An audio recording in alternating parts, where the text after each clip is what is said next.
Three, two. Okay, hi. Good afternoon ulit. Alas 12, no, be? Anong Yeah. oras na? Today is 1:30. 1:30 Ayan, masyado in maliwanag. afternoon. April 27, Seven. no? April 27 na po tayo. At saka, ano na tayo? Nasa, ano na tayo? Day 3 na po. No? Yeah, three. Day Three 3. ba? Ayan, Three. day 3 na siya. So, sana nandyan kayo at makisabay kayo sa aming panalangin. Ay, ariin nyo na panalangin din ninyo. No? Yan lang ang aming pakiusap. Salamat sa umaga ito. Okay.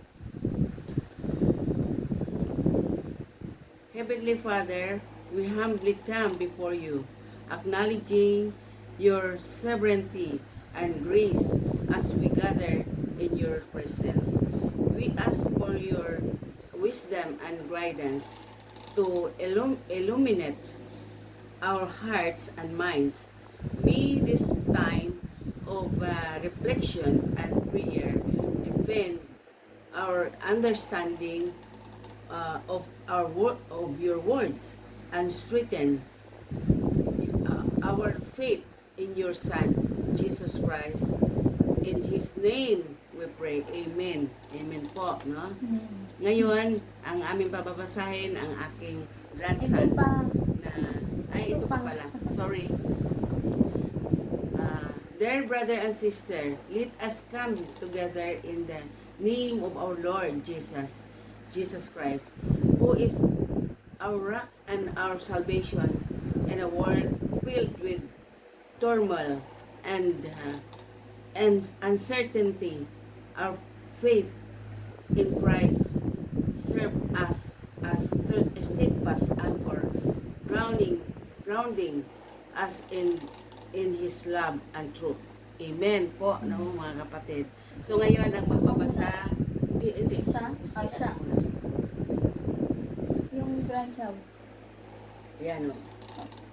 As followers of Jesus, we are called to embrace the practice of prayer without ceasing. Amen. As emphasized in Philippians 4, verse 6 to 7, do not be anxious about anything, Amen. but in every situation, by prayer and petition, with thanksgiving, present your request to God. And the peace of God, which transcends all understandings, will guard your heart and your minds in Jesus Christ. Amen. Ay, napo, napakaganda ng prayer ng aming the only grandson dito ngayon, Yung no? sa umbi. The only, kasi siya lang nandito. Amen. So, consider the story of Joseph and the Old Testament. Despite of being sold into slavery by the brother and facing unjust accusation, Joseph remained faithful to God and trusted in the divine plan. In Genesis 50:20, declare to his brother, you intended to harm me, but God intended it for the good, for the accomplish what is now being done in saving as many lives. Amen. Diba? Amen. Okay, o ikaw. Ito pala. Yeah. In the New Testament, Jesus provides us with a profound example of prayer and dependence on God the Father. In Luke 22, verse 42, Jesus prays in the Garden of Gethsemane, Gethsemane. saying, Father, if you are willing, take this cup from me. Yet not my will, but yours be done. Amen. No? Amen. Our faith in journey in one of dependence on Jesus Christ, who is assure us in the John 14:6, I am the way and the truth and the life.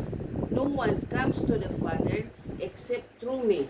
This is truth reminds us of our needs to abide on Jesus' daily drawing, our strength and sustenance from Him alone. Amen and amen.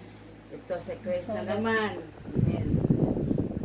The sacrificial death of Jesus on the cross stands as the ultimate demonstration of God's love and redemption for humanity. 1 Peter 1 verse 18 to 19 declares, For you know that it was not with perishable things such as silver or gold Amen. that you were redeemed from the empty way of life handed down to you Amen. from your ancestors, but with precious blood of Christ, a lamb without blemish or defect. Amen. Amen po, no? Amen. Ah.